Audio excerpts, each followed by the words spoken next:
Hello, everybody, and welcome to episode number. Hey, would you look at that? Hey, guys, what episode number is it? The 50. big 5-0. There you go. Hello, everybody, welcome to episode number 50 of the PT Footy podcast. I'm your host, Peter, and today I am joined by Sam Hello, and thank you to everyone who's listened. and Kevin. Hello to all my people. All right, Zach couldn't be here because he's going to be at some training camp at work. I don't. Brian tried to come on, but he had some Wi-Fi issues, and he got no Wi-Fi. He's over his data limit, so he couldn't be here. I just want you all to tune in at the end of the episode. Don't leave because we have about 12 minutes, 12, 13 minutes of people congratulating and just stay tuned and listen to that. If you're watching us like right now, there's gonna be a video uploaded onto YouTube with all the congratulation messages, so stay tuned to listen to that. All right, but we'll talk about episode number 50 at the end, when we have more time, because we got some business to attend to, because it's a podcast, a normal podcast. All right, so I want to know if anybody watched the Tasa game. I think Kevin did, but I don't think Sam did. I watched the highlights. Great, you watched the highlights. All right. And what It, about it you, was Kevin? between dinner and that, so Yeah, easy yeah, choice. right, of course. Kevin, did you watch the game? Yes, I did. Oh, of course, with Carrie, I assume, right? Oh, who else would I be watching it with? I don't know. Maybe Arya. She's looking to become a Benfica fan by the looks of it. Don't even say those So. words. All right, let's get into it though. So Benfica won the Taça. They beat Vitória Sport Club 2-1. Raul and Salvi scored for Benfica. The guy with the weird name. Who's the what the hell scored for Guimarães? What's his name? The midfielder, the South African Jungu? Was it midfielder. Jungu? Zungu. Yeah, Zungu or something like that. Yeah, exactly. Thank you. It was Ederson in goal, Nelson Smith, Lisson, Lindelof, and Grimaldo across the back, with Faze and Pizzi in the midfield, Servi and Salvi up wide, with Raul and Jonas up front. Kevin, I want to start with you. A more neutral-ish guy. What did you think of the game? Because I didn't really enjoy it, and especially the first half. Yeah, the first half, I think Guimarães dominated more of the play. They were all over Benfica, basically. They created more of the chances. Um, yeah, that's pretty much the only thing you could say about the first half is that Guimarães were the better team. They could have easily been up like 2 or 3-0 by halftime. Um, I can remember maybe one opportunity, maybe on the first half of Benfica. They weren't doing too good at all. Halftime came. Vitória must have gave them a speech because second half started. They came out. They got the goals that they needed, and then they sat back a little bit more, and Guimarães were on top of them. But I think that the score wasn't a fair result. I think that if any of the two teams deserved to win the Taça de Portugal based on the match alone, it has to be Guimarães. I mean, it's kind of hard to argue against them. But you know the saying, you don't score, you don't win, or like the Portuguese say, quem não marca sofre, quem não sofre marca. So it was a case of that. But I think the Guimarães players should be proud of themselves because they really did fight hard in it. And for a moment, I thought it was going to go back to that 5-0 hammering, but they were able to settle back in and control what they wanted to do. When they got to go back, it was a little late. It was a little too late, but you know that's the way it went. And unfortunately for them, they missed out. Mm-hmm. I I don't really agree with the fact that Kira should have won that game. I honestly don't. I mean, I got Porto fans to back me up on that as well. So I didn't really enjoy the first half. Thought it was terrible. I kept hearing Pedro Henrique mention how the pitch at the Jamor is different.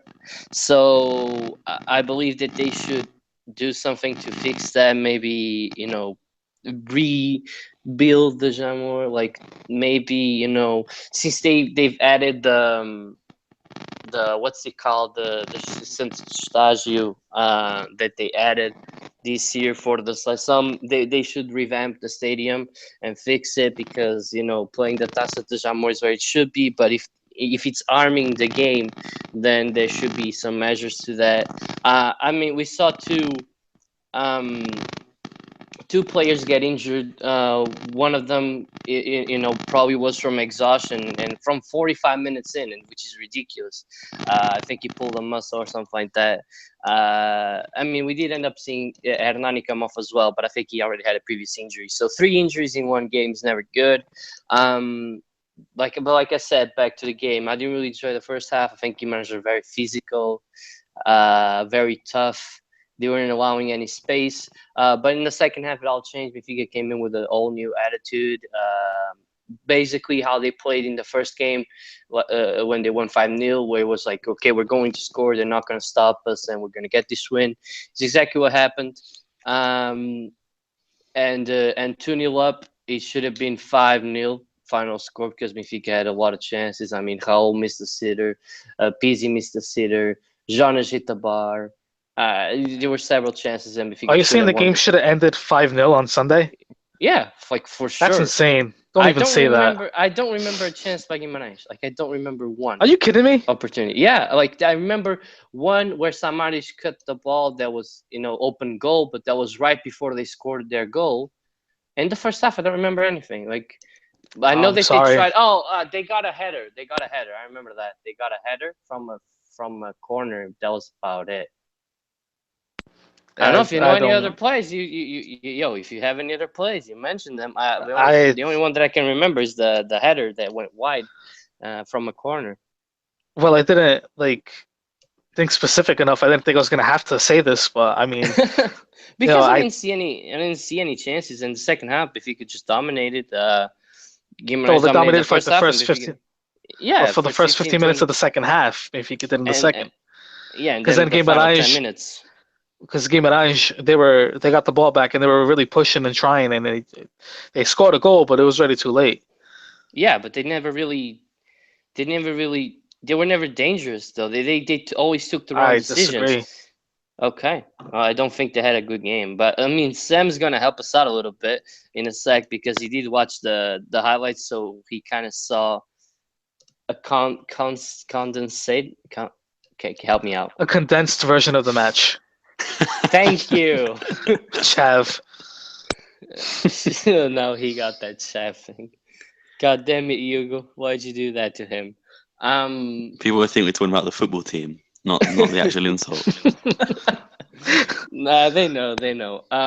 But yeah, I mean, I think that game should have ended 5-0. And I was actually talking to my friend on Monday, and he was saying, I was watching the game, and I'm like, bro, like, just give the ball to Benfica. Like, you guys can't do anything.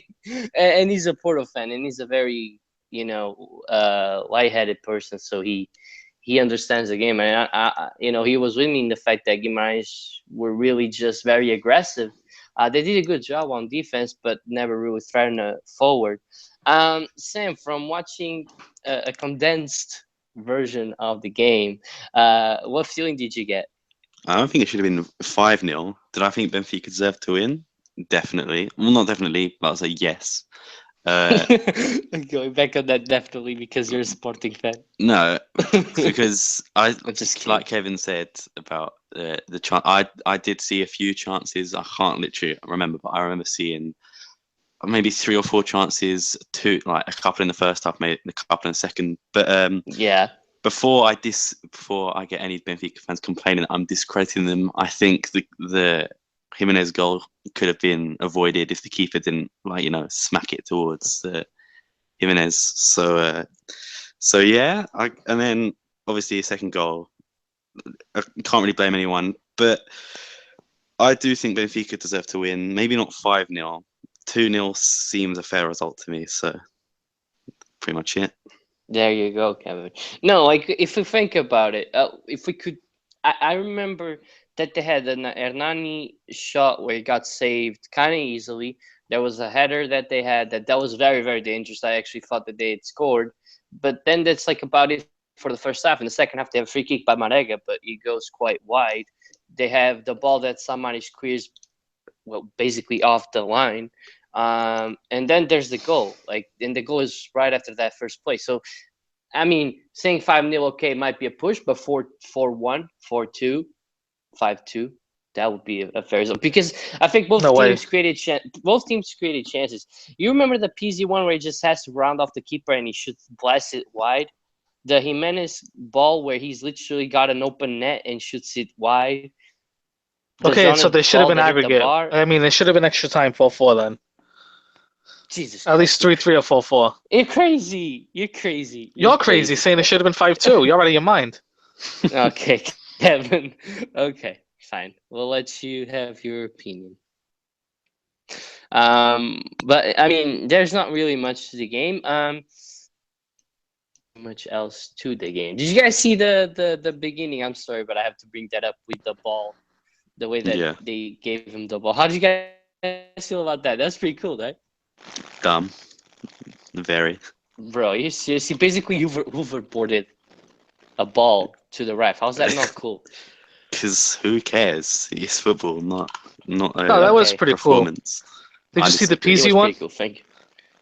What PZ one? You didn't see the PZ on that? I did. I did.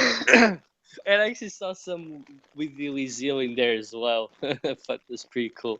But yeah, now moving back to the game and more the video ref. How do you guys think he along? Did you guys enjoy it? Did you,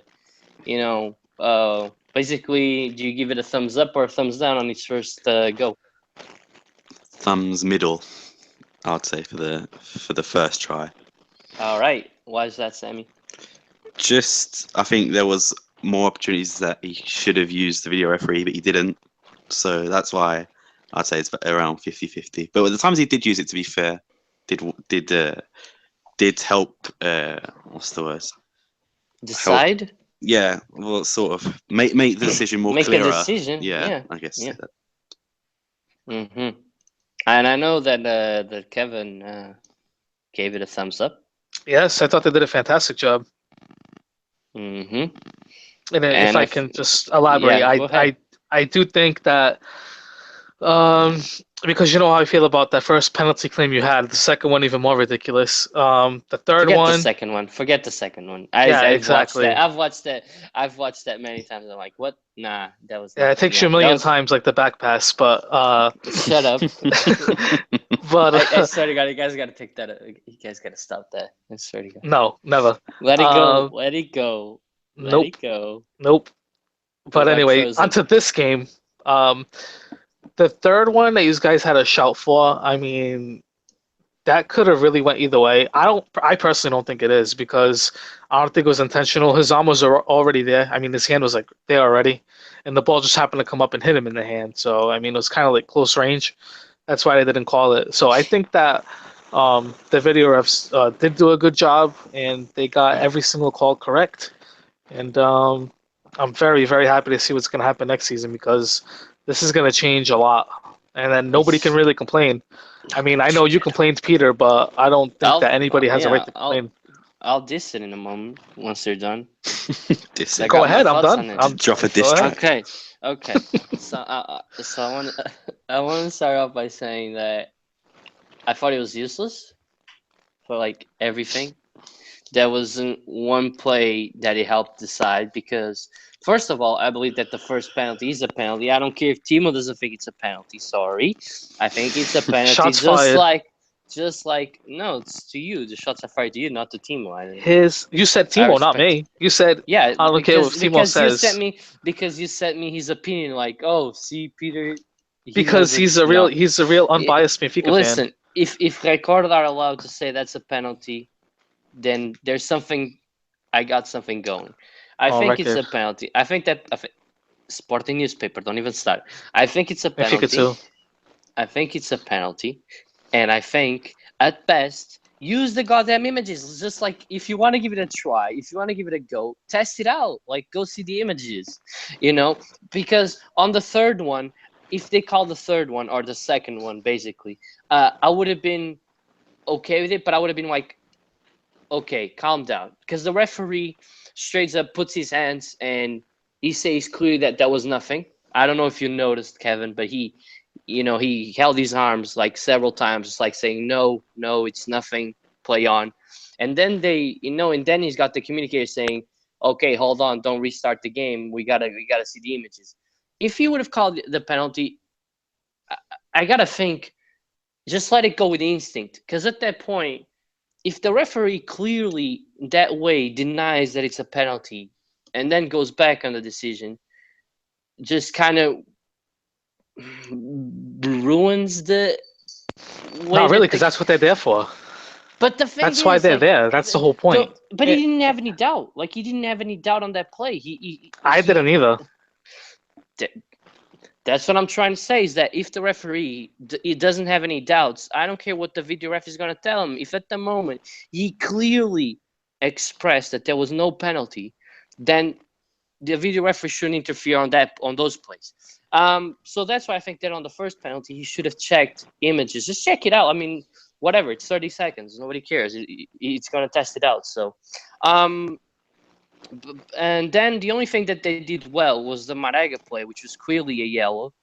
I don't think it should have been more. There's people that claim that it should have been a red. I don't think so, because I don't think he did it on purpose. 50-50 ball. But I think it's right after the replays. I think that he gives them a yellow. People might say the ref didn't have nothing to do with it. I don't agree. I think that they saw the images and said, "Hey, look, that's a yellow card," and he gave out the yellow card. But honestly, I've told you guys this, and I'll say it again. This thing will only help on offside goals, because that's the thing that they have to go back on. Penalties, it's still going to go 50-50. If the referee thinks it's a penalty, then it's a penalty. If he doesn't think it's not a penalty, it's not going to be called a penalty. And we saw that because there's several opinions, and whether, Kevin, you agree with it or not, there's several opinions that the first penalty could have been called or couldn't and shouldn't be called.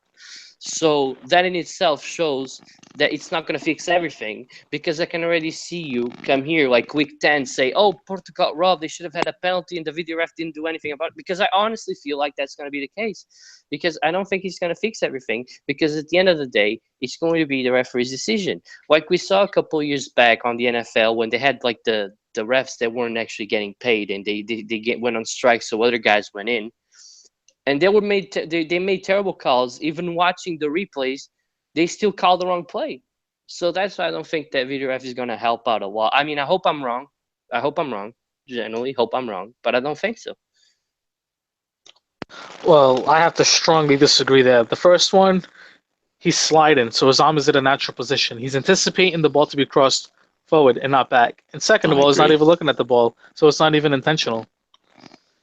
I give you that, but I still think, whatever. We'll let it Of course, I know you're going to call it, but if that was Porto, I know you would have said that it wasn't. No, I'm telling you it's 50-50. There's been worse, Peter. No, there's been worse. Of course it is. Like against Chaves and everything. The guy sticks his arms out inside the box, and you said it wasn't intentional because he had his back turned. I mean, come on, he stuck his arms out to block a shot. It was when Porto played Chaves. I know what you're talking about. I don't remember the play, but I know what you're talking about because people talked about that a lot. But I remember what you said. Okay, fine. It looks like that's not. Just saying, what's good for the goose is good for the gander. If you're gonna say that's a penalty, you gotta say the other one is too. You can't just pick and choose. I just said, yeah, I think it's a penalty. I can also see why they didn't call it, but honestly, that's why I'm telling you that the video ref is not gonna fix anything. Baloney. Because at the end of the day, so is the referee's decision. Whether you like it or not, that's how it's gonna be. That's just my 2 cents. Like, imagine he blows him off and they tell him, hey, that's a penalty handball, and he tells him, like, go F yourself. No, it's not. I don't care what you say. That's exactly what's going to happen. That's exactly what's going to happen. I saw the replay. I don't care. That's exactly what's going to... Listen, no, that's what I'm telling you. On that third play, on the second penalty, right, where the ball hits his hand, he's not really... When he gets caught by surprise, the ball hits him, and he clearly waves play on. if he calls a penalty there, then it's just ridiculous because the referee sees that it's not a penalty. So how can the video ref say, hey, it's a penalty? No, the referee's just going to say, no, fuck you. That's not a penalty. Play on. I swear. Yeah, but the video reps, they have a better view, so they're gonna trust what they say. Because if anything, if it comes back that like say he calls a penalty, the video refs say it isn't, but it really is. The referee, that's not on him. No, He can yeah. just be like, hey, I called it. They said no. You know what I mean? Yeah, And no, I think referees got to go with his instinct. But whenever he's in doubt, the way that I want the video ref to be used is when I'm not sure about that call and he says it's a penalty, or he says it's not a penalty. That's what I go with. That's what I want them to do. I want them to, the plays that they're 99.9% sure they're right, then do it. If you're not sure, then use the video refs. That's all I want. That's what I want, because it keeps the flow of a normal game. It gives you that sense of human error, but at the same time, you're narrowing it down to plays where everybody has doubts. You know, that's what I want. At the end of the day, I want us to be here discussing a penalty that's 50-50, rather than talking about a clear handball, you know, inside a box, or a ridiculous tackle that wasn't called. You know what I mean? fair enough. Yeah. Yeah. So I think All right. that it's going to be very useful, just like it was for Portugal on the 20. Yeah, I still gotta check that. It will help stop all the dives that Benfica do to get their penalties. Oh, So. look who's talking, Mr. Podiums. No, I was fully watching a video of it was Lima, just his dives to get penalties. Oh my god, can you Awful. like every? No, just Sorry, I had to. I was watching it today. That a boy, Sammy. Every club does that. By the way, there's a penalty that on Suleimani, not Slimani, I get that right, where people say it's a dive, but thanks to like Sick Notices where they completely enhanced it, you can see that that it's actually a penalty. Things that video ref's not gonna do, but whatever. Moving on. I don't know. I kind of got sidetracked here. So I wanted to talk about something that Rui Vitória said. And I thought it's kind of interesting, is where he said sometimes it's good to be a pioneer, but sometimes they just want to see if what you're doing is worth the risk. Is, you know, he was talking about the video ref thing. Do you guys agree that it's a risk for Portugal to put themselves in the video ref situation, or we got nothing to lose? I mean, everybody complains every single week, so it doesn't matter. Doesn't matter. Doesn't matter. Okay. The sad truth. Okay. All right. So, so you guys don't think it matters? All right. I wanted. Did anybody? Does anybody think that Pedro Martins is gonna join Porto? With all that silence that he was going along, you know, with him not talking about his future. No, I don't think so. It's going to be one of two guys. Okay. Just give me a second because I gotta take a sip of water. I'm sorry, things are being live. I'm glad nobody made me laugh because I would have spilled all the water. So thanks for that, boys. I wanna talk about I don't know if you guys saw the Rui Vitória interview. Probably didn't. That happened yesterday on BTV. I just want to share a couple of things, and I want to get your thoughts on them. And I'm gonna start with something from the top of my head. And I'm gonna look a bit further in depth in a moment. When he says that they asked him about Benfica's transfer policy, and they said, how do you deal with it? That he needs to adapt to what the club wants. If the club wants to sign young players, then he's not going to sign a 30-year-old. But if the club wants to sign old players, then he's not going to sign a 19, 18-year-old. Do you guys think that in this case that I'm thinking of, that JJ does the same thing? Does he play by rules, or do you think that he's that guy that is just like, I want this guy, I don't care how old he is, I want him? JJ does what he wants, I think, as proven by recent signings. Thank you. So everybody agrees on that. Hmm. Okay. I want to see something else. Let's see. Something else. Something else. All right. So another thing that he spoke about, and I thought was quite interesting, is that as a manager, he always wants to have different options from games. And he spoke about Mitroglou and Raul, as in both of them are basically opposites. That's what I said. They're basically opposites. They aren't really close to to each other, except for the fact that they play up front. How vital do you guys think it is to have that type of players, that type of diversity, where you can just flow, whatever you want to do, with unlike what we saw with Nuno, basically the 4-4-2 every single time without switching, except for in big games. How do you guys feel that it's important to have diversity in the team and that the manager isn't afraid to switch to whatever it's needed for the game? I think it's good for the team in question. For example, like say if Benfica want to switch up the formation, so to play, I don't know, maybe Jonas instead of Mitroglou, they'd play. I don't know, Jonas is a centre forward more than an actual Striker. striker, yeah. Mhm. But so it'd be harder for teams to like study the formation that Benfica use normally. Even with Porto, you said with the 4-4-2, if they maybe not drawn and lost a couple of games, if they switched up the formation to make teams more confused, because like you said, if he goes 4-4-2 every time, it's easy to study for. So I think a lot of teams in Portugal, not just Porto, Sporting as well, should keep trying to switch up the formations so we can see different players playing in different roles. What about you, Kevin? What do you think? Yeah, I agree. Obviously, it's obviously important to have diversity. So, um, like you were saying about Nuno, he didn't really try to have it. He just basically had one set team and one set formation, except for the big games. So, I mean, it kind of shot himself in the foot. But you need to have diversity. Sometimes you do need to tinker a little bit, and maybe you'll get results. But he just wanted to draw and just keep the same formations. Mm-hmm. That's fair. I'm trying to get see if I can find more, because overall the interview was really interesting, but there was so many things that some of them just slip out of my mind.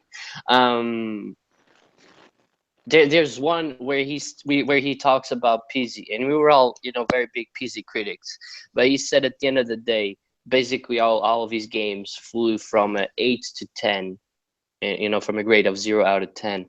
But something else interesting that he said, and I want to get your guys' thoughts on this because it's from a young Portuguese player, right? So he said that we start the season with Andre Horta, and then he gets injured, and that's when we switch Pizzi over to the middle.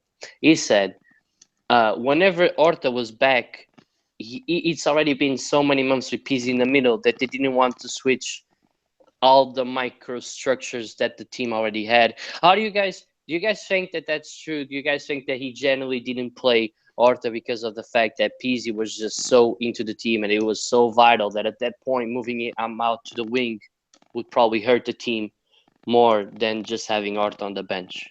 I think that's BS, to be honest. I think That's fine. That's fine. That's why I asked. there's something behind closed doors between either Rui Vitória and Andre Horta, or the president of Benfica and Andre Horta. Just because, like we've said before, it's obvious in some games that Pizzi needed a rest, and so to put Horta in that formation and saying, "No, it would ruin the structure of the team," but isn't that better than playing a player who's tired most of the time? So. Mm-hmm. Yeah, I got that as well. So, Kevin, what do you think? Do you think that Horta just stayed out of the lineup because him going back into it would just hurt the team, or do you think that there's something else behind closed doors that we don't know about? There might be something going on behind closed doors. I've heard, I don't know if it's true. Um, I guess they respect the coach, but they don't really care too much for him. so there might be a problem there. But I mean, I don't really get why he benched him all of a sudden. I mean, I know he had a few An injuries. injury. Yeah, so maybe he had like two injuries, I think. He had one before Porto, that game with the Dragão, I believe, and then shortly thereafter. So it could have been maybe he wasn't 100%, kind of like what Andre was last season, where he just wasn't 100%. I mean, other than that, I don't really know if it's something with the coach. Maybe he acted out. We don't know about it. Hmm. Um, but speaking of this, since we're on this topic, I mean, is it just me or does Mitroglou look really unhappy?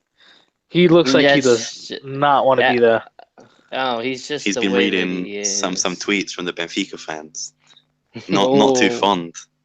oh, I don't blame him. I No, mean, and that kind of but pisses me off, though. You know why? And I don't blame him for the way he feels if he does feel that way, because for the whole season and even last season, like he scored a huge goal against Sporting. It was him, right? The one that yeah, yeah, okay. yeah, So he scored a huge goal, and then even this season, he scored some pretty big goals, like against Braga.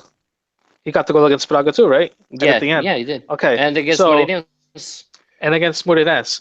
So all of a sudden now he's not good enough. You have Jimenez coming off the bench, who, in my opinion, I still consider him a flop, and I'll tell you why. Because there's no way he's worth 22 million in the first place. That's first of all. Yeah, definitely. Second of all, thank you, Sam. And second of all, um, he comes off the bench and scores a tap in goal against Rio Ave when it was just a counter attack, and that was a mistake by Rio Ave to even let that counter attack happen because he should have. One of the players, I forgot who it was, should have tackled the Benfica player and stopped the ball from even getting to be played forward to Salvio. So that was a mistake there. And then he scored a tap and goal, and then the celebration, which really got to me because he acted like he scored some kind of like superb goal and what his whatever goal against what when what goal? against Rio Ave. Oh, okay. I You thought know you what were I'm gonna talking talk about. about this one. Yeah, no, I thought you were gonna talk about this one because This it one was wasn't. just as stupid, if not worse. But No, this goal no, was this very goal, good. that goal was a terrible mistake. It wasn't a great goal, Peter. Come on, you're gonna No, tell me what? that's a No, great not the goal? Rio Ave. I'm talking. Yeah, I'm no, I'm talking talking about, yeah, I'm about the talking about Gimenez. Sunday. Give look the way that he chips that Jesus perfectly. Christ.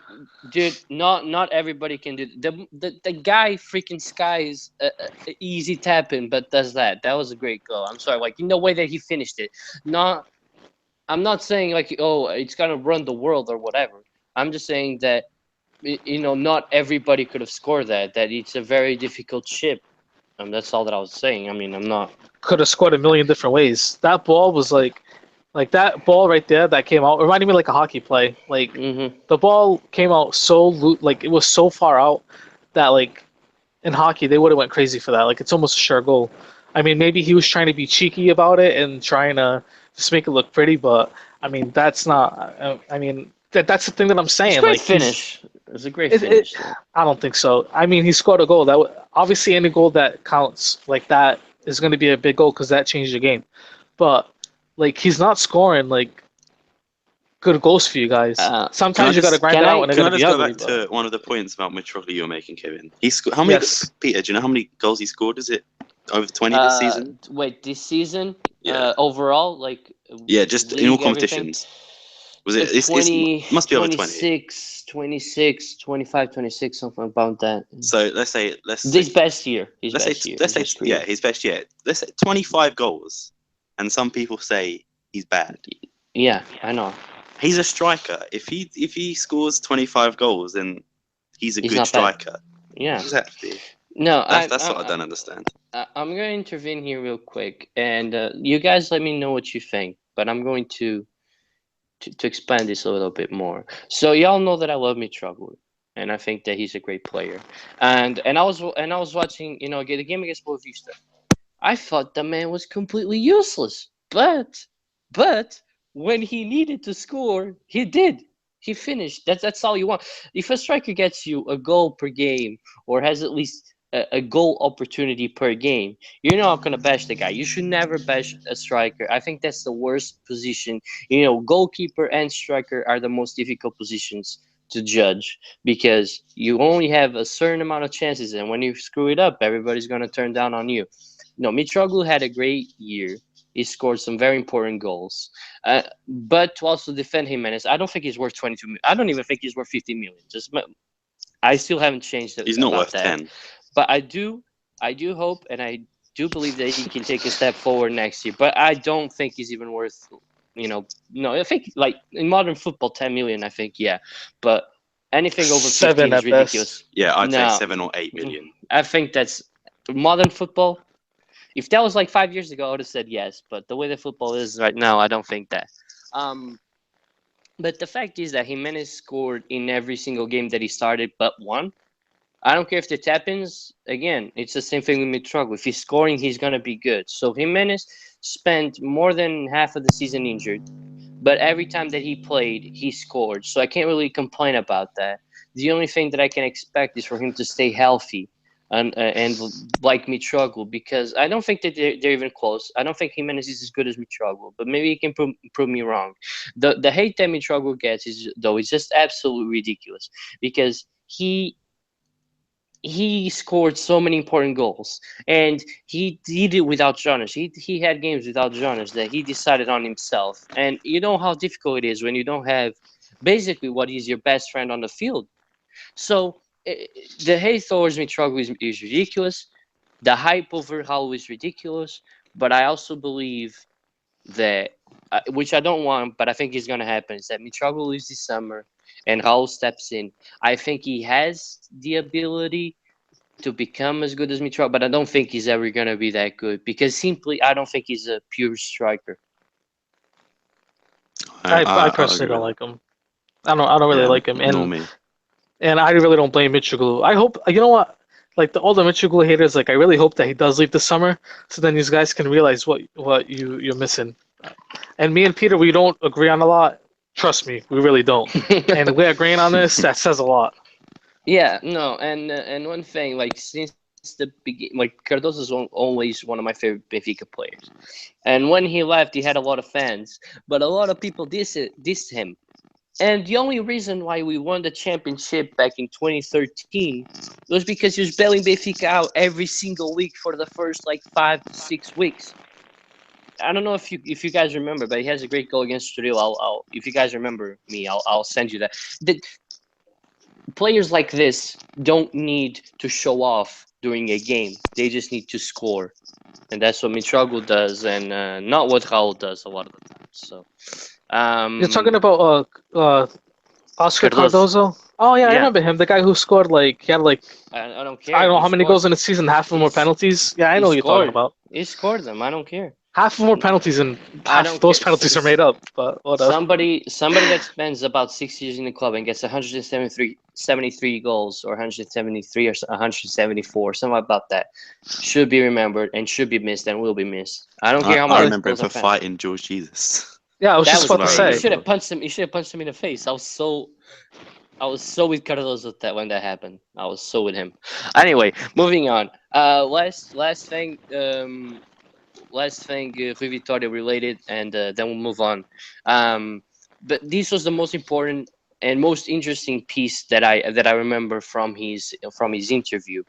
And basically he was asked how he dealt with the way with players, and he specifically mentioned Jonas, and I think this is very interesting, and I want you guys to follow on this, where he said, let's look at Jonas. Jonas spent basically half or more than half of the season injured, where the past 2 years he was the top striker fighting for the Golden Boot.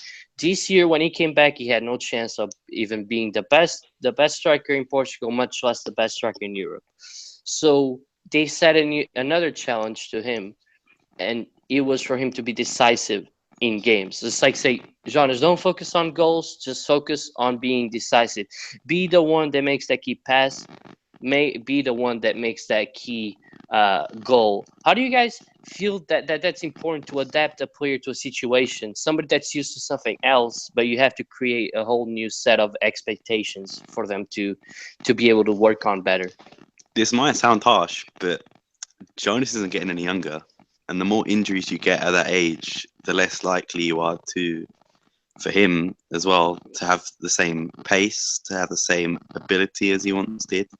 So in order to, you sort of have to convert him to a role which not only benefits Jonas, but will benefit the team. And like you said, with Jimenez and Mitroglou scoring for fun, well, one of them is scoring for fun. One of them just scores 3 goals or however many. I don't really care. But, you know, for Jonas, he's got, how many years left, would you say? I'd give him 2. How many years has Jonas got left in football? 2. 2? 2. Yeah, 2. If the injuries are consistent, then maybe 1. But, you know, I never want to wish an injury on a player, but let's hope that doesn't happen. But for Jonas, he's got to convert into a more, not defensive, but less attacking role. Yeah, just create plays, make that key pass. Don't worry so much about the goals. Yeah. Right. Okay. So, Kevin, how big is the importance of setting new milestones for players that were used to bigger heights, but they just couldn't reach it that season? All right, so I have to be honest. I was reading something else. Can you just yeah, just explain a little bit, because I kind of didn't get the question anyway. I'll explain it back. They were asking how Rui Vitória dealt with players, and he used Jonas as an example on how to make them, their ambitions, how to set their ambitions. And he said Jonas for 2 years was the best striker in Portugal, and last year he was fighting for the Golden Boot. Because he was injured for 6 months, he obviously was never going to be the best striker in Europe, much less the best striker in Portugal. So they set the role for him to be a decisive player, to make the key pass, make the key play, or make the key goal whenever he had to. How important is for a coach to set new goals for your players, to adapt their goals to what they can do at that season? That's basically what I asked. I get what you're saying now. All right, yeah. I mean, it's always good to give like an incentive to a player, especially being the age that Jonas is. So, I mean, you could say that for any player. You set a target, do this, and you know what I mean. You got to reward the players. But and Jonas, I don't think Jonas would have caught Bas Dost anyway in the goal scoring column. But yeah, I mean, it is a good thing. I mean, why not? Yeah, if I actually manage to find the interview, I'll send it up to you guys. But all right, let's move on to Sporting, because I think we don't really have a lot to talk about Sporting. So Sam, what do we have about Sporting? If you let me get up, there is quite a few, but I'll narrow it down to the ones I think most important. Yeah, exactly. So we've got William Carvalho being linked to Newcastle as well as Man City, but obviously been linked to Man City for about 5 years now. Apparently, Newcastle are put in a £35 million bid for William Carvalho, which take that and run. I like the guy, but yeah, take it and run. But I doubt William Carvalho want to go to a team like Newcastle. That's no offense to any Newcastle fans, but they just got promoted from the Championship. He wants to be on a team that is at least is fighting for Europe, not just in it. So that's probably a very unlikely deal. Jonathan Silva's rumoured to have a contract extension into 2020. Bruno de Carvalho says he wants to renew it. Jonathan Silva, I'm not sure what Jonathan Silva's opinion is on it, but from the last time he played, he was all right. I still think we could do a bit better, but we'll see. And then there's just 2 more, or let me just share 3 more. I'm going to go to Ruben Semedo linked to West Ham, Southampton, Newcastle, and Lille. I hope he goes. There was a £20 million bid that was unnamed club. We rejected, which I think was a bit stupid. Crazy. Yeah, we should have accepted that. Second story is you need to help me on this pronunciation, by the way. So, Battle the Braga midfielder. Battaglia?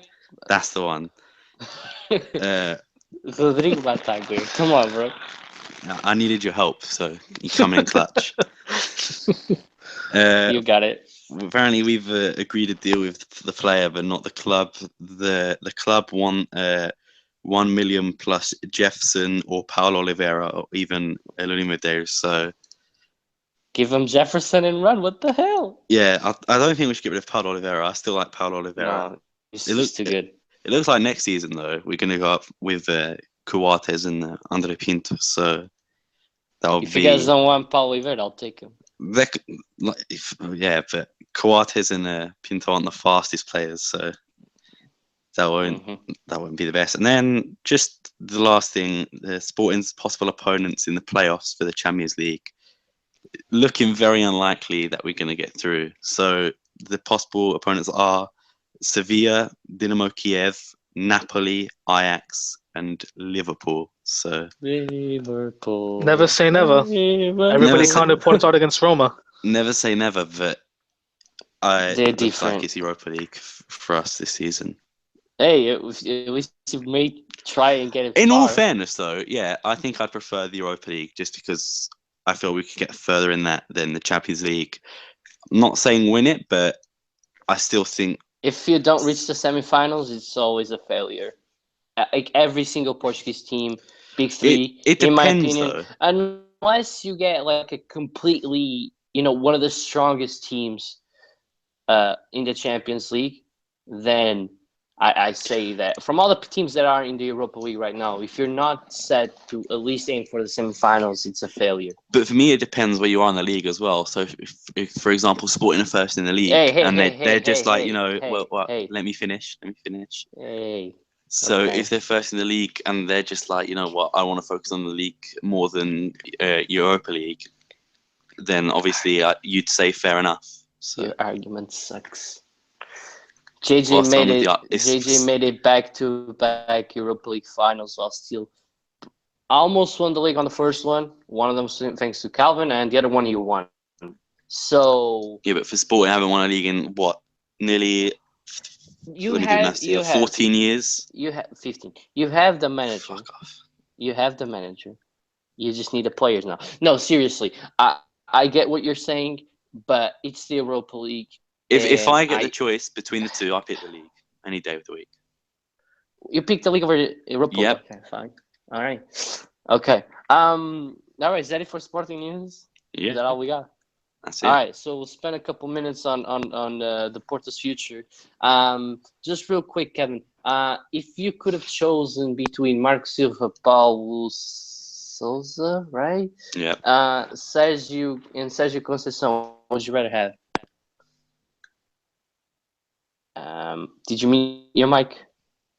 Yeah, I did. Sorry. So you meant did you ask Marco Silva, Paulo Sousa, and yes, Sergio? Yes. Yeah. I mean, it's a no-brainer. I would take Marco Silva, but the idiot went to Watford. I don't know why. I mean, the rumors were that first of all that they didn't give him a good player budget, and second of all, the salary was just terrible. And I kind of agree more with the first one. If they're going to do a Paulo Fonseca on you, then just don't go to Porto, because you already had a great manager, decided to give him a low budget, and then spend it all with Lopetegui. Well, sorry. Well, you asked for my opinion of who I would take, right? Yeah, no, sorry. Okay, you're drifting. All right. So, I mean, obviously I would take Marco Silva, so that's out of the question. Out of the two, between Paulo Sousa and Sergio Conceição, I'll have to go with Sergio Conceição. Only because I think he could be a true leader in the locker room. I don't know how Paulo Sousa would handle it. Not only that, Sergio is a Portista at heart. So, I didn't really watch even though it has nothing to do with it, I never really watched Paulo Sousa as a footballer. I mean, I've heard of him growing up, but I never actually got to see him play. And the only time I got to see him play was in Portugal because he was in the national team. But I mean, out of the two, it would definitely have to be Sergio Conceição. All right. Just real quick, I was just defending Paulo Fonseca. I'm sorry, it still grinds my gears what Porto did to him, and then tried it all with Lopetegui. It really annoyed me. So just real quick, why I don't think Sergio Conceição is going to work out that well if he does sign for you. I think you can win both games against Benfica, like no doubt, because of the way that he's going to just set that locker room. I just think he's too much of a physical coach and not much of a technician. So I think he's going to get smacked around by JJ, and so I don't really I don't know. I think he's too physical. I think the poor team is going to be too much fighting, not enough playing. That's the vibe that I had with him on Braga, and that's how I still think he's acting. I mean, unless he completely changed and set it to a more of a normal manager role where he actually thinks out plays, then I think he's screwed otherwise. Nah, I don't think so. I think he'll be fine. I don't know if he's gonna come. They say they got to pay out 6 million, then it's 10 million, and now all of a sudden we offered Paul Says a 2-year contract. I mean, I don't. I really don't know what's going on. There's so much going on right now. There's been an offer from Arcano that was turned down. Waiting to see if we can get a coach, to see if we can get Jota back on loan. Um, there's a couple of players waiting to see if they're going to come back or not. I know Ricardo Pereira got called back for the preseason along with Indy. Isn't Indy gonna play? Indy, yes, Martin Indy. Yeah, he said he doesn't. Yeah, he's not gonna stay at Porto, but he's gonna play preseason stuff like that. Yeah. Yeah, and a player like that, and the same goes for Abubakar because Fenerbahce just entered the race. I think that Besiktas only have another 24 hours to activate the buyout clause if they want to keep Abubakar. So Fenerbahce is in the race, so that's only going to raise his price a little bit, which is a good thing. We got Mikel Agu coming back. A couple of different players. I know Rafa Suarez is going to be on the preseason. So that's basically it for the Porto news that's been going on. It's gonna be better when we have some like physical things that we can actually like talk about instead of just rumors. So it's gonna be better that way. All right, so we're gonna quickly run over Portugal's national team, and they're going to play, I think, in a week against Latvia, and then they go on to play. They play Saturday. Okay, they play Saturday against who? Do you have the Cyprus? Okay, so they play Cyprus on a friendly, and then they play Latvia, right? Yeah. Okay. So I want to get the Confederations thing here. Just give me a moment. Portugal's about to go into the Confederations Cup. Without me telling you who's in it, are you guys in it to win it? Do you think Portugal has the ability to win the Confederations Cup? I think so. I think they really do. We got Mexico. I forgot the other clubs that are there, but I think I'm looking at it. Mexico, Russia, and New Zealand. That's our group. Yeah, I mean the only one that I see causing us any trouble would have to be Russia or I swear to God, Mexico. If Jimenez scores against us, I swear to God. Jimenez, Herrera, and Layun. 3-0 victory for Mexico. Oh my God. I think Portugal should be able to win the Confederations Cup. No reason not to. Sam, yeah. I'm really not sure, but I wasn't sure about the Euros either. So hopefully they prove me wrong again. But like you said, Russia will obviously be a hard opponent. Can you just remind me who else is in it as well? Is Germany in it? I'm correct. Yeah, but they're in the other group. Okay. Our group is New Zealand, Russia, and Mexico. Okay, so I think we should finish top of our group, but it won't be easy. All right, so I got the call-ups right here, and I'm going to ask you guys if, in the end, if you agree with it. I think some of you have issues with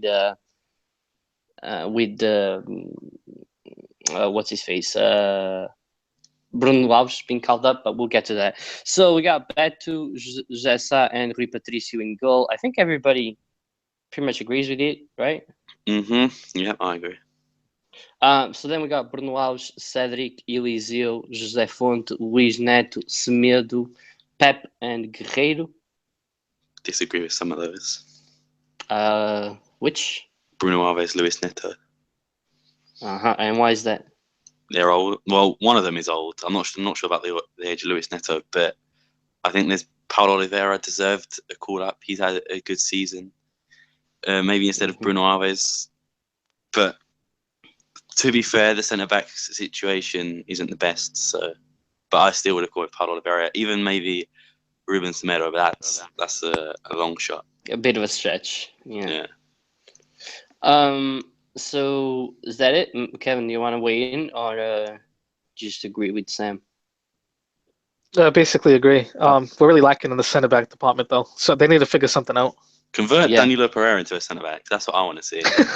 yeah, for real, that would work. Yeah, that's what I think. Yeah. So we got Adrian Silva, Andre Gomes, Danilo, João Mário, Moutinho, Pizzi, and William for the midfield. Matinho is a bit iffy. Yeah, I agree. But Other than that, though, I mean, but in his defence, he's a more experienced player and he knows the system well. So basically, I think I the only guess guy that's that it. you could have put over him would be Renato, but Renato is more wanted than the No, other no, 21. I mean, Renato. no, I agree with talking, his pick, not selection. speaking at the moment, there's nobody else like besides him that would probably go into the midfield, into our midfield. So that's why I mentioned him. So Moutinho does an okay, I guess. I'm not really into that as well, but it is what it is. And then strikers, we got André Silva, Bernardo Silva, Cristiano Ronaldo, Gelson Martins, Nani, and Quaresma. I disagree with one omission, and that is the GOAT, Eder. Honestly, though, he should be the first name on the team sheet. I've said it now and again. The first name team sheet should be like Eder, and then the rest. Okay. I just want to say something real quick regarding this, and I don't want to see, and obviously it's not going to happen, but I don't want to see anyone else start over Pizzi in this midfield because I think he deserves.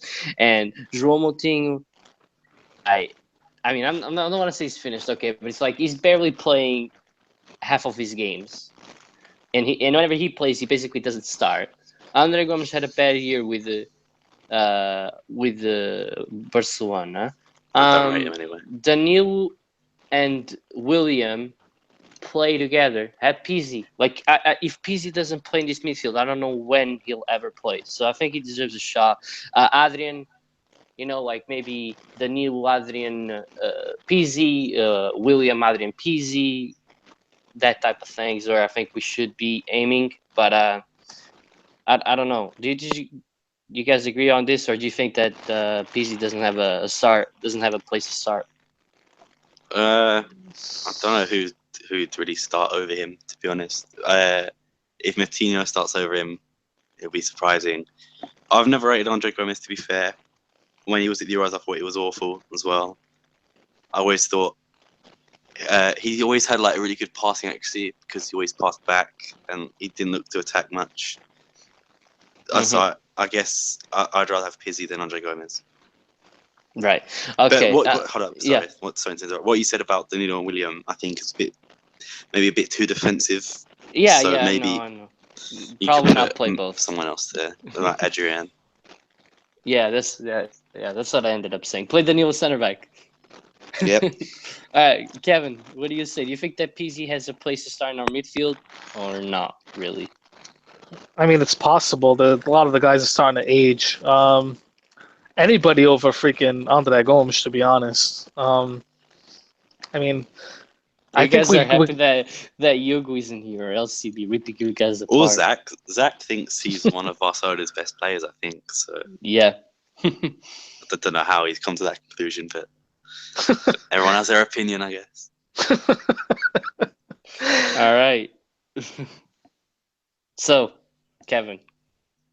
Yeah, we should start playing the younger guys. I mean, in games like this, like the one against Cyprus, just stop playing that. I mean, Fernando Santos took a risk putting Renato in the Euro against Wales, and it paid off because he got the first goal. Nice goal too.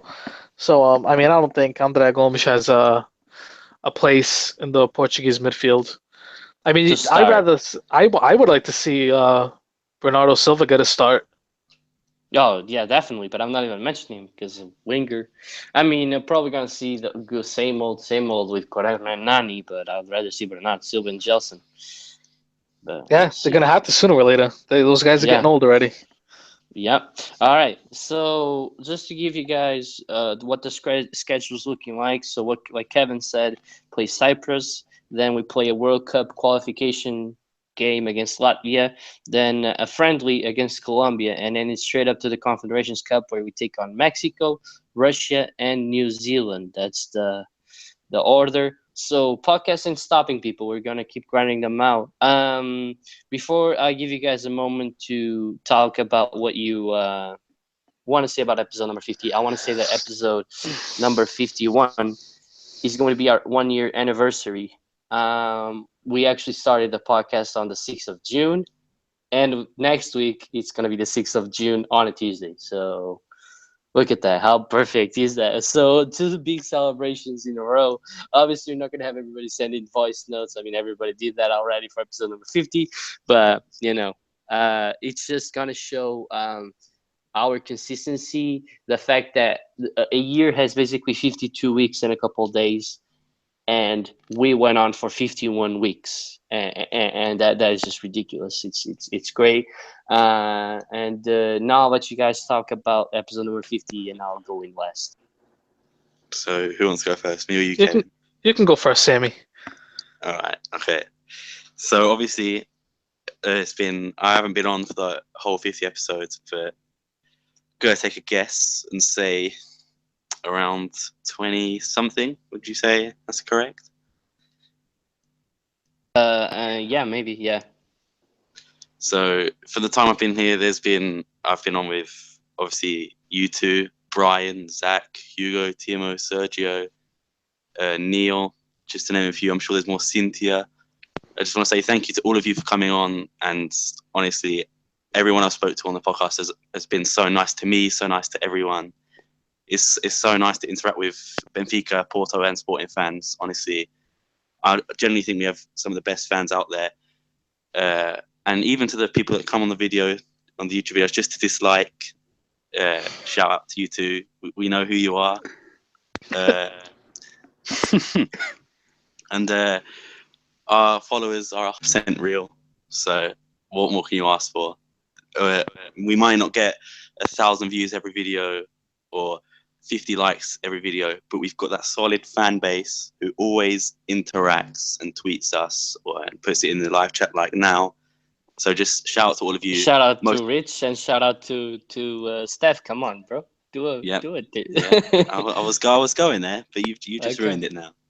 But most of all, shout out to Kevin, Peter. Them two argue like an old married couple. Is sometimes grab the popcorn and just watch it unfold. But these two guys, honestly, they're just so nice to talk to. They've always been nice to me, and we all support different clubs, so we all get really well. Zach as well. Obviously, can't be here today, but I've learned actually a lot from Zach when on his Breaking the Line videos. I'd recommend you follow his Twitter account there. And last but not least, my chav friend, Hugo. Obviously, haven't known him for that long, but I do talk to him a lot, and he's become a really good friend. So shout out to everyone who's been on the pod. Shout out to everyone who watches, even to dislike. Thank you for having me on, Peter and Kevin. It's been a good ride. Hopefully it can continue to episode 100, hopefully. So that's it from me. Mm-hmm. And before we continue with Kevin, I want to say that y'all need to shut up, or y'all gonna get muted. No, just kidding. I'm getting a lot of hate from the comments. That's fine. And Steph for Prime Minister, says Richard. So Peter pumpkin eater. make it work. Make it work. All right, Kevin, go on. All right, so me and Peter are the only originals left. So before I start giving out thanks to everybody, I gotta thank Alex, Kyle, and you, Peter, for even putting this together. I remember like it was yesterday. I saw these guys had announced that you were going to be having a podcast. And there was two Benfica fans and a Sporting fan, and I messaged you, Peter, or tweeted at you, and I said, "Are you interested in having a Porto fan on?" And then it all started from there. So I mean, we came a long way. It's been such a fun ride, and me and Peter, nobody knows this, but me and Peter, like, we fight like cats and dogs, like almost every day. But Peter's a good guy. He might be a little biased at times, but honestly, and I mean it, he's a good guy, and he means all the best. So I think we have a good group of guys now. We've always had a good group of guys. After Alex and Kyle left, we had Brian, who was great for us. Then came Sam, and Sam's fantastic. Everybody loves Sam. Sam, you're a great guy. I'm really glad to have you on this podcast because you're a huge asset. Um, Thanks, as was man. Brian, no problem. As was Brian too, and Kyle and Alex and Zach as well. He's been a huge part of it, and he has the following to help us grow, which he has helped us grow. Um, Hugo, he's behind the scenes. He always gives his opinions, so I gotta shout him out too. We talk pretty much every day. He's a good guy. Um, I love all our fans out there. We have really good fans. It's like close knit. It almost feels like family almost, and it's really good to see. And I love interacting with everybody. There are a few Sporting fans. Actually, I think there's two Sporting fans really. Sam and Steph are the Sporting fans, and there's Rich that's a Portista. There's other Portistas I talk to, but they're not really like they don't interact with the podcast. Most of the people that we do interact with, and we get along just great, is the Benfica fans, which is very weird to say, but I get along with a lot of Benfica fans. We have a lot of banter. We've had a few arguments throughout the season, but it's all in good fun. Nothing taken to heart. Um, this has been great, and my favorite moment of this podcast was when Portugal won the Euro. That was like so amazing. I wish that we would have all interacted back then a little bit more, but we had just started out basically. But that was just awesome, and to share it with the guys who were on the podcast at the time, and you too, Peter. Um, I remember we would be talking like, are they really going to do it? Can they really do it? And they did. So I want to shout out to everybody who's ever been a guest on. It's a long list. We've had Sergio, Timmy, uh, Neil. God, Too I'm many having to a count. Too many yeah, to I'm having a count. blank right now because I'm trying to think fast. Yeah, it's Cynthia, too many to count. yeah, and I wanna thank Carrie too because she works behind the scenes. Ah, damn it! She You put stole that. together You she put stole my together idea. the fan of the week. So gotta shout her Shout out. out I to love her. Kerry. I love her. That's my boo. So she's helped out a lot. She's helped out a lot, and she's always given me suggestions on what we should do, and she's been great for us. And everybody who's ever interacted, all the fans out there, you know, I love you all. Thank you so much for the support. It really does mean a lot. And I trust me when I say this, you all really do feel like family. So I want to thank you from the bottom of my heart for supporting us, listening to us, putting up with me because I know I can be a little whine and bitch sometimes, but that A only comes little. natural. Being a winner as a Pratista, it's dark times here. So thank you all once again. And we hope to have you follow us for the next 50 or more episodes. So thank you. I'm very humbled, and I appreciate you all. Um. Okay. So, I was gonna start off by shouting out Carrie, but then like Kevin completely stole my idea. I was gonna say that she's a big key in all of this for the fact that Kevin can only do this because she's there. The fact that she takes care of Arya, the fact that she always tries to calm Kevin down. She's key. No, it's right. I'm not That's the kidding. truth. It's You, the truth. you can, yeah, but it's true. The fact that she's vital to this as well, and the fact that she's putting in the work with fan of the week and just trying on new things, and especially I love her message. So if you guys stick to the end, make sure you listen to that because that's really good. Um, but I want to start off, obviously by thanking Kyle and Alex. I perfectly remember the first time we discussed this. I was playing a FIFA, and they invited me to a party chat, and they go like, "Hey, Peter, we were thinking about starting a podcast, just like the FIFA podcast. We always listen to those guys, so why don't we start one? With Benfica and Sporting fans, and that's how it came along. The whole thing just grew. Taking over the Twitter page, creating the website, which I'm still not happy with. We're going to keep on grinding, putting out all the articles. It's grown to a level where it's not just a podcast right now. It's a lot more than that. It's a whole new thing. It's a website. It's the people. It's different. It's not every other podcast. We got our own things were unique. I want to thank obviously you, Kevin, for everything you've done, for even enlisting. There we go. To become a member. That was very important. I'm putting you on the spot here as well, and say that I hope that you continue next season, or else things will never be the same. So I'm putting you on spot. There you go. So make sure you manage to stick around. Um, but I want to especially thank Sam, because the Twitter page, it's hard to handle, and Sam's help was massive, and the fact that he hosts the calls and that he always covers for me when I can't.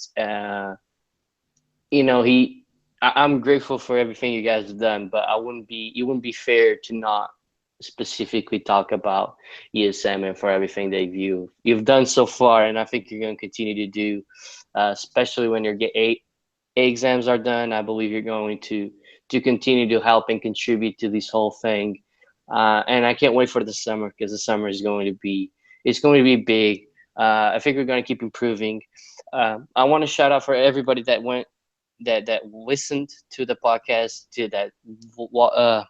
that was a guest, and for everybody else that wrote articles to the website. So Jamie, Jordan, everybody, Steph, Rich, everybody that went on Fan of the Week, everybody that's going to be on Fan of the Week. It's great. It's just great, and also everybody that sent messages. It was awesome. Just listening for 11, 12 minutes of everybody just congratulating us on this big thing, and it leaves me emotional to believe that, to think that we're here 50 episodes and almost 51 next week. 1 year, 51 episodes is going to be massive. And yeah, I mean, that's it. I'm rambling on a little bit, but yeah. Thank you everybody that listens. Thank you everybody that interacts with me. Thank you everybody that comes on as a guest. Thank you everybody that writes, and thank you everybody that's just around me, and helps me get better with ideas. And also I need to shout out Hugo, or else he'd be mad at me for not saying his name live. So there you go. Chav. And also send out a word, because I know that there's people that listen to us and don't tweet at us because they're scared. Don't just talk to us. We'll talk back to you. If you know anybody, like British people that don't know, we'll help you out. We're here to spread knowledge about Portuguese football, be at each other's head, but most importantly, to just have fun. And by the way, Kevin, we fight a lot. That's why it works. That's why it works. We didn't fight a lot, it would Passionate. work. Yeah, There you imagine go. we got along and agree with everything. Yeah, Peter, I agree. Peter, you're such a nice guy, and whatever else. Yeah, Like exactly. it Right? gets heated sometimes, but it's because we're passionate about our clubs. And trust me, you guys have no idea. But some days it's good. Some days we have our days, like everybody Yeah, else. yeah, it's true. But yeah, that's it. I like to thank everybody that just thank you for, if and especially thank you, Kyle and Alex, for giving me the opportunity to start this great thing with you guys and continuing it on without you. It's a privilege to be part of this. Oh, and Zach, obviously, Zach. How could you forget? And obviously God. Zach. Okay, so what's 1 minute on Zach, and then I'll move on. Zach is the whole completely different guy. He's the neutral. He's the one that speaks about the game itself, the tactical knowledge, more of things, the youngsters. He's unique in his own way. He's not going to talk about video refs. He's not going to talk about who should be present, but he's going to talk about what player is the biggest prospect, what player should be playing, what guy should be sold, who shouldn't be. He's that type of guy. So also special shout out to Zach, that we just found out of nowhere. It was really cool. But there you go. I think that's it. Before I ramble too much. Uh, All right. So You crying, Peter? You good? No, I'm good. I'm good. You got a little promise. pause. I want to make sure you're okay. No, I'm good. I just wanted to. I don't know. You guys want to say anything else, or I mean, we're done with the episode. I don't know. Just to reaffirm, shout out to everyone that's listened. Shout out to everyone who interacts. Like Peter said, it would be boring if Kevin and Peter didn't argue 24/7. So when I'm at work and I finish my shift, I'm always looking forward to something to read. So that's a good thing. So yeah, shout out to Peter for inviting me on in the first place. I owe a lot to him as well. Just like he said about me, it's pretty much the same thing. He covers for me, we'll cover for him. I say we're more like a family than just friends. Honestly, that's how I really feel. So yeah, Sam, make sure we manage to try and schedule something. Come on, I know you're in Aveiro. Come on, it's close. That's wrong, but I'll let you off.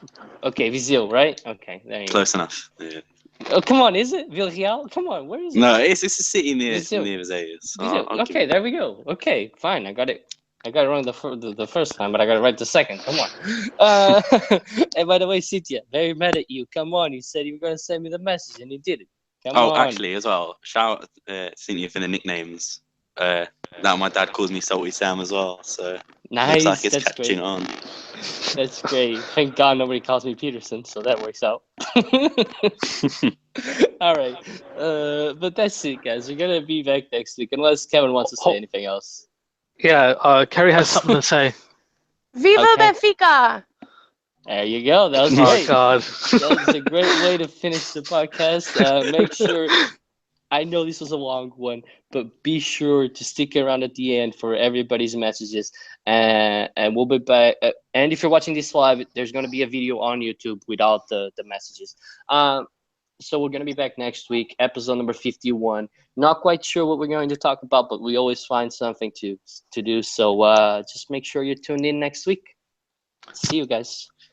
It's on Salty Sam. Get it right. Okay. Salty Sam.